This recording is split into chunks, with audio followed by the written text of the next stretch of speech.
कमरे में अकेली बैठी अपने ख्यालों में खोई हुई थी, तभी अचानक दरवाज़ा खुला।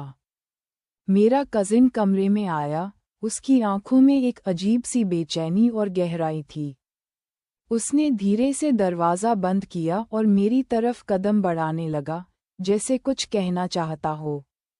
मेरी धड़कनें तेज़ होने लगी थीं, जैसे वक्त वहीं पर थम सा गया हो। उसने मेरे पास आकर खड़े होकर अत्यंत कोमलता से मेरे दोनों हाथों को थाम लिया। उसका इस तरह अचानक करीब आना मेरे दिल की धड़कनों को और बेकाबू कर रहा था।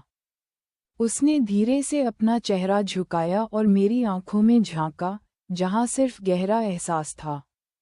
उसने मुझसे कहा कि वह वर्षों से अपने दिल के जज्बातों को मुझसे छुपाए बैठा था।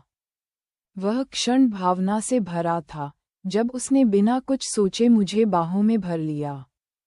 मैंने भी अपनी सारी हिचकिचाहट को दूर करते हुए उसे पूरी शिद्दत से गले लगा लिया।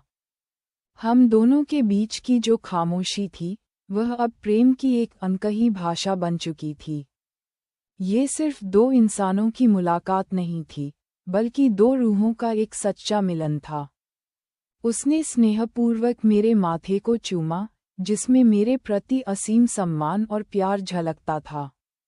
उस अनमोल पल में मुझे महसूस हुआ कि सच्चा समर्पण और प्रेम कितना पावन होता है। सच्चे प्यार का ये खूबसूरत एहसास हमारी जिंदगियों को हमेशा के लिए एक नए सफ़र पर ले आया।